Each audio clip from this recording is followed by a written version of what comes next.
Hello friends, welcome to Sitaram IAS YouTube channel. Today we will discuss third topic of economics and that is related to Vision IAS magazine November month. और यहाँ पे discuss करेंगे हम credit rating agencies कैसे work करती है। दो topic हम पहले डिस्कस कर चुके हैं, म्यूनसिपल फाइनेंसिंग है और आपका स्वामित्व स्कीम पे एक्सपर्ट कमेटी की जो रिपोर्ट थी उसको, और उसका मेन डेटा हमें यूज़ करना था। एक्चुअली रूरल डेवलपमेंट की फील्ड में उसको यूज़ करना था, तो वो अपना जो मेंस के लिए आंसर अच्छा हो सकता था वहाँ से। लेकिन अभी हमारा फोकस प्रीलिम्स पे है, तो जल्दी जल्दी मेंस की चीज़ों को ख़त्म करना है और ताकि प्रीलिम्स पे अच्छे से फोकस किया जा सके। अब आगे की जो टॉपिक है आपका, जैसे क्रेडिट रेटिंग है और आपका सॉवरेन ग्रीन बॉन्ड है, मल्टी मॉडल लॉजिस्टिक पार्क है और ये आपका म्यूनसिपल फाइनेंसिंग था। ये प्रीलिम्स बेस्ड काफ़ी इंपॉर्टेंट टॉपिक हमारे बनते हैं। अब टॉपिक पे चलते हैं, क्रेडिट रेटिंग एजेंसीज जो है इससे रिलेटेड। तो यहाँ पे देखिए, यहाँ पे मैंने हाईलाइट किया है चीज़ों को ताकि आसानी से आपको ये समझ में आ सके और आप साथ साथ इन चीज़ों को क्लियर कर सके। अब देखिए क्या होता है कि जैसे कंपनीज वगैरह जो होती हैं, तो हम किसी भी कोई प्रोडक्ट हम परचेज करते हैं अमेजन वगैरह से, किसी भी ऑनलाइन स्टोर वगैरह से, तो वहाँ पे उस प्रोडक्ट को रेटिंग दी जाती है ताकि आगे जो परचेज करने वाले जो कस्टमर्स हैं उसको उसका फीडबैक मिल सके कि हाँ ये प्रोडक्ट कैसा चल रहा है पब्लिक में, कैसे कस्टमर्स की इसमें इसकी रीच है। तो उसी हिसाब से जो कंपनीज होती हैं और काफ़ी जो इंश्योरेंस कंपनीज होती है, काफ़ी सारी आपका कह सकते हैं कि मनी मार्केट जो है उसमें जो इंस्टीट्यूशंस वर्क करते हैं, तो वहाँ पे रेटिंग्स का ज़्यादा इंपॉर्टेंस होता है और वो कहलाती है क्रेडिट रेटिंग्स। अब देखिए सेबी की डेफिनेशन थी जो 2017 में शायद दी गई थी, और अभी सेबी ने गाइडलाइन इशू की है कि रेटिंग स्केल्स जो है, जिसे क्रेडिट रेटिंग एजेंसी, जिसे मैं बार बार बोलूँगा CRA, CRA जिसे क्रेडिट रेटिंग एजेंसीज बोलते हैं, वो जो एक रेटिंग स्किल यूज़ करती हैं उसको एक स्टैंडर्ड फॉर्म दी जाए, स्टैंडर्डाइजेशन उसका किया जाना चाहिए, ऐसी गाइडलाइन सेबी ने इशू की है। अब देखिए जो अभी रेटिंग सिंबल्स जो हैं चलते हैं वो क्या है, AAA, AA, BBB, BB, C और D। अब आपको दिख रहा है कलर से, ग्रीन यहाँ पे कलर है, ये आपका लाइट ग्रीन है, ऐसे कोड है। तो सबसे अच्छा जो रेटिंग होता है AAA है। ये सारी चीज़ें हैं। अब इसने क्या क्या रिकमेंडेशन दी है वो हम बाद में देखेंगे। सबसे पहले हमें मालूम होना चाहिए कि क्रेडिट रेटिंग जो होती है वो एक्चुअली होती क्या है, तो उसको भी देखेंगे। फिर देखेंगे फैक्टर्स कौन कौन से अफेक्ट करते हैं क्रेडिट रेटिंग को। इस पे क्वेश्चन पूछा हुआ है, आपको मालूम होगा। लास्ट ईयर क्या इसी 2020 में क्वेश्चन आया था, रेटिंग एजेंसीज के नाम आए थे, उसमें कहा था कौन कौन सी है, ऐसे क्वेश्चन उसमें थे। तो क्रेडिट रेटिंग एजेंसी होती क्या है, तो ये एक एक्चुअली क्या है, पहले तो मालूम होना चाहिए क्रेडिट रेटिंग क्या होती है। मैंने आपको बता ही दिया कि ओपिनियन होती है पर्टिकुलर क्रेडिट एजेंसी की, कि किसी एंटिटी है, वो गवर्नमेंट एंटिटी हो सकती है, बिजनेस हो सकता है, इंडिविजुअल हो सकता है, उसकी एबिलिटी क्या है, उसकी विलिंगनेस क्या है, उसके बारे में पर्टिकुलर एजेंसी जो है CRA जो है उसकी ओपिनियन है, उसी को क्रेडिट रेटिंग बोलते हैं। कि वो कंपनी है या एंटिटी जो है वो फाइनेंशियल ऑब्लिगेशंस को किस तरह से फुलफिल करेगी, उनको कंप्लीट कर पाएगी या नहीं कर पाएगी ड्यू डेट तक जो उसने टाइम दिया हुआ उसमें। अब इससे क्या पता चलता है कि जो डेटर जो है वो डिफ़ॉल्ट होगा कि नहीं होगा, उसकी इन्फॉर्मेशन पता चल जाती है। इसके अलावा यूजर जो है क्रेडिट रेटिंग के, वो आपके इन्वेस्टर्स हो सकते हैं, इंटरमीडियरीज हो सकते हैं, जैसे कि आपके इन्वेस्टमेंट बैंक है, डेट आपको इशू करने वाले कंपनीज हैं, हाउसेज है, बिजनेसेस हैं, कॉरपोरेशंस हैं, ये काफ़ी इसको यूज़ करते हैं। ये बेसिक चीज़ आपको मालूम है। अब देखिए और कौन कौन से आपको फैक्ट याद रखने हैं, वो है कि एनालाइज करती हैं कंपनियां क्वालिटेटिव और क्वांटिटेटिव दोनों एट्रीब्यूट्स को। अब यदि स्टेटमेंट आए कि नहीं दोनों सिर्फ क्वालिटेटिव करती है, तो आपको बस ये जनरलाइज्ड एक तरीका होना चाहिए आपके पास में कि जब यूज़ कर रही है रेटिंग के लिए कंपनियां, तो उसके लिए credit rating agencies data use करेंगी, एनालाइज करेंगी क्वालिटेटिव और क्वांटिटेटिव दोनों एट्रीब्यूट्स को। इसके अलावा इसमें क्या होता है कि जो ट्रांजेक्शन जो है, ट्रांजेक्शन ऑफ डील है, वो इन्वॉल्व नहीं है।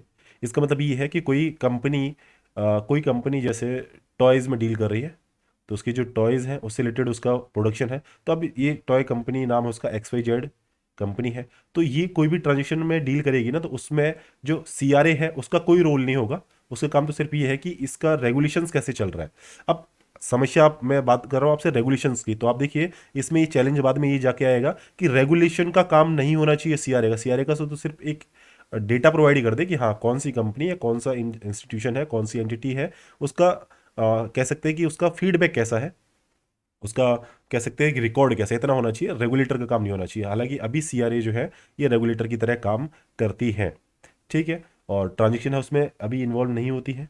प्रेजेंटली 3 ही प्रोमिनेंट क्रेडिट रेटिंग एजेंसीज हैं, CRAs हैं, जिन्होंने लगभग 85% आपका जो रेटिंग का जो मार्केट है उसको कंट्रोल कर रखा है। पहली है आपकी मूडी की, मूडीज इन्वेस्टर्स। सेकंड आपका S&P जिसे बोलते हैं स्टैंडर्ड एंड पुअर्स। और थर्ड आपका फिच। इसने इंडिया के बारे में क्या क्या रेटिंग दे रखी है, तो इंडिया का जो CRA है और आउटलुक है फ्रॉम 3 ग्लोबल रेटिंग एजेंसीज का, मूडीज़ का है, Baa3। ये सब चीज़ आपको जानने की जरूरत नहीं है, बस ये 3 नाम याद होना चाहिए। और क्रेडिट रेटिंग एजेंसी जो है CRAs है, उनके नाम भी आपको मालूम होने चाहिए। और इस प्रीलिम्स में पूछ भी लिया गया है वो क्वेश्चन। अब देखिए, बेनिफिट 4 लोगों को हो सकता है, 4 तरीके से हो सकता है। कंज्यूमर को हो सकता है, कंज्यूमर लेवल पे, ये किस कंपनी से लोन ले, किस कंपनी से कह सकते हैं कि बेनिफिट ले चीज़ों का, प्रोडक्ट का, किससे परचेज करे। और कॉर्पोरेट लेवल पे, कि कॉर्पोरेट लेवल पे कंपनीज जो है उनकी प्लानिंग में हेल्प कर सकती है, सिक्योरिटी यूज़ के लिए काम आ सकती हैं ये क्रेडिट रेटिंग एजेंसीज का जो क्रेडिट्स है कंपनीज के। कंट्री लेवल पे और आपका फाइनेंशियल मार्केट के डेवलपमेंट के लेवल पे CRAs का बेनिफिट लिया जा सकता है। अब देखिए, इश्यूज क्या है। इश्यू ये है कि प्रो साइक्लिक नेचर होता है रेटिंग्स का। प्रो साइक्लिक मतलब ये है कि कोई कंपनी है XYZ, मैंने एग्जांपल लिया, XYZ कंपनी है, उसका प्रोडक्शन बढ़ रहा है। तो बढ़ रहा है तो कंपनी की जो CRA है ना, रेटिंग एजेंसीज हैं, ये भी एस्टिमेट देंगी कि इसका प्रोडक्शन और बढ़ेगा, मतलब इस साइकिल को और बड़ा करने की कोशिश करेंगे। किसी कंपनी का प्रोडक्शन घट रहा है तो क्रेडिट रेटिंग एजेंसी जो है, CRA जो है, वो एस्टिमेट करेंगी, प्रिडिक्ट करेंगी कि इसका जो प्रोडक्शन है वो घटेगा। मतलब ये जो साइकिल है ना, ये प्रो साइक्लिक इनकी नेचर हो जाती है रेटिंग्स की। तो जो कंपनी डूबने वाली होती है उसको और ज़्यादा डुबा देती है, और जो कंपनी राइज करने वाली है उसको बहुत ज़्यादा राइज करवा देती है। 1997 98 का जो एशियन क्राइसिस हुआ था, वो CRAs का जो पोटेंशियल था, इसकी वजह से आपका बूम बस्ट की कंडीशन जो होती है ना कैपिटल फ्लो में, उसके रिलेटेड ही एशियन क्राइसिस आया था। कि जो आपके CRAs थी उन्होंने उसको कह दिया कि पहले जो मार्केट है वो राइज होंगे, फिर कहा घट जाएंगे, तो उससे वहाँ पे क्राइसिस देखने को मिला। तो प्रो साइक्लिक नेचर होती है, ये आपको याद होना चाहिए। एक्यूरेसी और परफॉर्मेंस से रिलेटेड होता है कि एक्यूरेसी कम होती है या फिर एक्यूरेसी ठीक करेंगे तो उनकी परफॉर्मेंस घट जाती है, क्योंकि उसमें जो डेटा यूज़ करते हैं उसका बहुत मैटर करता है, वो किस तरह से डेटा को कलेक्ट किया जा रहा है। स्टेबलाइजेशन जो है वो वहाँ पे बहुत मैटर करता है। इसके अलावा इम्पैक्ट जो है रेटिंग्स का ऑन पॉलिसीज़ जो परस्यू की जाती है बोरोइंग कंट्रीज के द्वारा, उस पर बहुत ज़्यादा है कि मतलब जो कंट्री बोरो कर रही है ना, उसकी तो ये कंपनियां जो ये CRAs हैं, ये कमर तोड़ के रख देती है कि उस कंट्री जो बोरो कर रही है उसकी हर चीज़ में रेटिंग घट जाती है। तो जो इन्वेस्ट करना चाहता है वहाँ पे, वो इन्वेस्टमेंट वहाँ पे घट जाता है। तो ये बहुत ज़्यादा फर्क पड़ता है, नेगेटिव इफेक्ट होता है।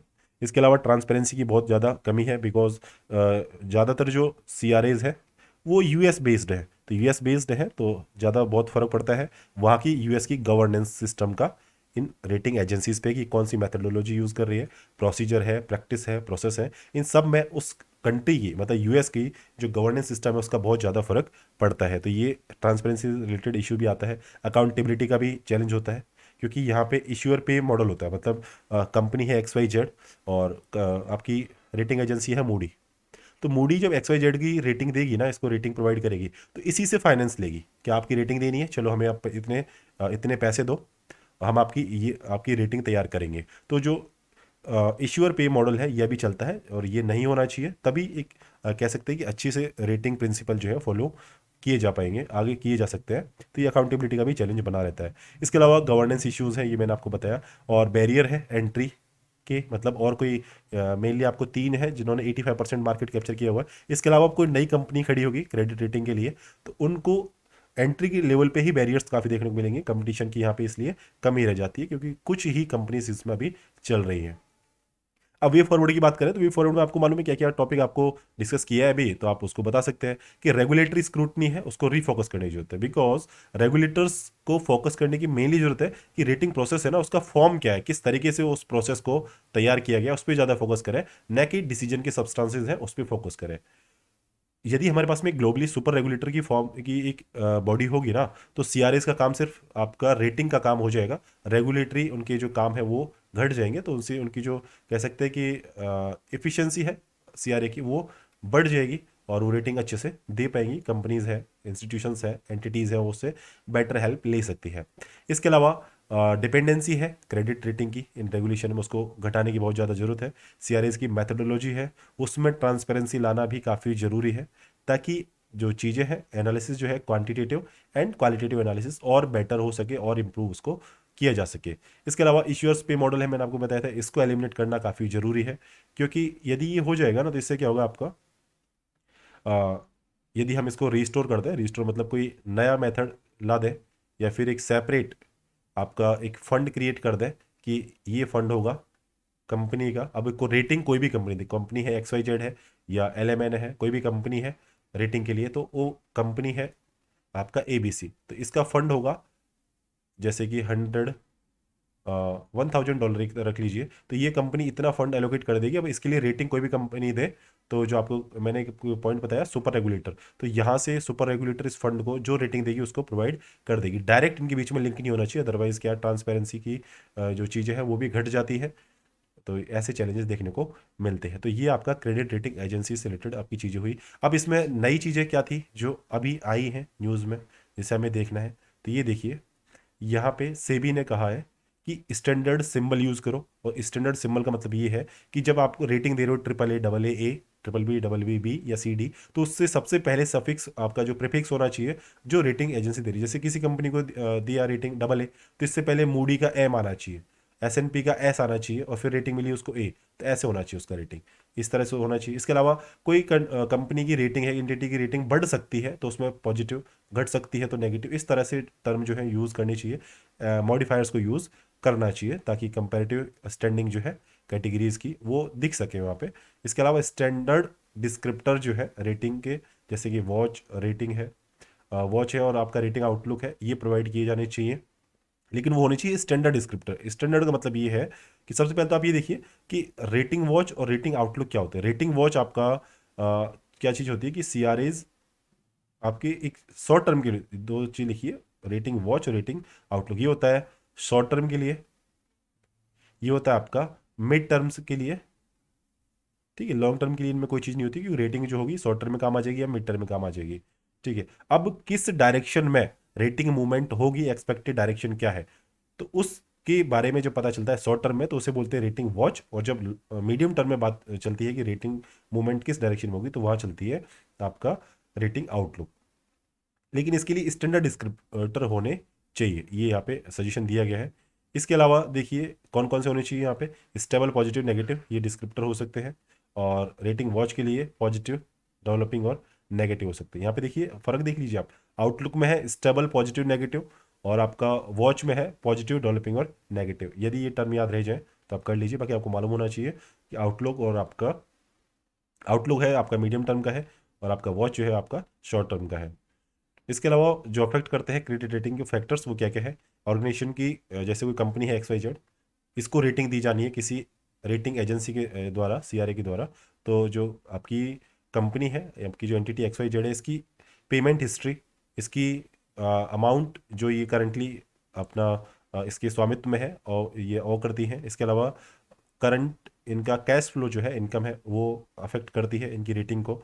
मार्केट का आउटलुक क्या है, ऑर्गेनाइजेशन के इश्यूज क्या है जो इसके टाइमली रिपेमेंट है उसको प्रिवेंट कर सकते हैं, ये सारी चीज़ें अफेक्ट करती हैं क्रेडिट रेटिंग्स को, किसी भी कंपनी की, किसी भी एंटिटी की। तो ये एक स्टेट जैसे दो स्टेटमेंट देगा, बोले जो CRAs है, अभी नए सेबी की गाइडलाइंस ये जो दी गई है उसमें एक सफिक्स होना चाहिए ऐसा दे देगा, जबकि वो यहाँ पे स्टेटमेंट गलत हो जाएगा, क्योंकि होना क्या चाहिए, रेटिंग दिया AA और मूडी ने दिया तो मूडी का M फर्स्ट वर्ड जो है वो रेटिंग से पहले यूज हो जाएगा। ऐसे स्टेटमेंट दे के आपसे क्वेश्चन पूछ सकता है। रेटिंग्स आजकल काफ़ी न्यूज़ में रहती हैं, क्योंकि जब से आपका कह सकते हैं कि जो मार्केट है बहुत ज़्यादा डिजिटाइज्ड जब से हुआ है, तो रेटिंग्स का बहुत ज़्यादा वहाँ पे इम्पैक्ट देखने को मिलता है, चाहे वो मनी मार्केट हो, चाहे आपका कैपिटल मार्केट हो, किसी भी तरह का मार्केट हो, ये चीज़ देखने को मिलती है। अब देखिए ये टॉपिक हमारा कंप्लीट हुआ क्रेडिट रेटिंग का, और गाइडलाइन जारी की थी सेबी ने। इस तरह से आपका ये टॉपिक आप तैयार कर लीजिए अच्छे से। आगे हम टॉपिक डिस्कस करेंगे 3.4, जो कि है आपका MMLP है। MMLP फिफ्थ है, फिर सोवरेन ग्रीन बॉन्ड है, काफ़ी न्यूज़ में रहता है, आज न्यूज़ भी आया था। इंडियन एक्सप्रेस में प्रेफर करता हूँ कि उसमें चीज़ें बायस्ड नहीं होती हैं, चीज़ें आसानी से उसमें लुसिड वे में वहाँ पे एक्सप्लेन किया जाता है। तीन चीज़ों को हम देखेंगे नेक्स्ट वीडियो में, सोवरेन ग्रीन बॉन्ड कैसे वर्क करते हैं, कौन इश्यू करता है, और मिनिस्ट्री ऑफ फाइनेंस ने इसको अप्रूव किया है, जो काफ़ी न्यूज़ में रहा है, काफ़ी टाइम से, क्या काफ़ी सालों से ही न्यूज़ में रहता है। चलो मिलते हैं नेक्स्ट सेशन में। इस टॉपिक को तैयार कर लीजिए, प्रीलिम्स की प्रिपरेशन चालू कर दीजिए। डेली का एटलीस्ट 50 क्वेश्चन तो आप प्रीलिम्स के प्रीवियस ईयर क्वेश्चंस को लगाइए। ज़्यादा कोचिंग जो है, कोचिंग्स की टेस्ट सीरीज के पीछे ज़्यादा मत भागिए, PYQs को लगाइए। UPSC के हिस्ट्री के है, पॉलिटी है, इकोनॉमिक्स है, इनके तो काफ़ी पीछे तक आप जा सकते हैं PYQ में। और करंट अफेयर साइंस टेक उसमें लेटेस्ट क्वेश्चन है, उसको तैयार करें। जो करंट की ज़्यादा न्यूज है उस पर कोचिंग की टेस्ट सीरीज पे आप यकीन कर सकते हैं, भरोसा कर सकते हैं, लेकिन हिस्ट्री वगैरह में तो आप PYQ पे ही ज़्यादा फोकस करें। चलो मिलते हैं नेक्स्ट सेशन में। Thank you for watching this session. Share कीजिए दोस्तों में, दोस्तों के साथ डिस्कस कीजिए, वो काफ़ी इंपॉर्टेंस रखेगा आपकी प्रिपरेशन में, UPSC की जर्नी में। धन्यवाद।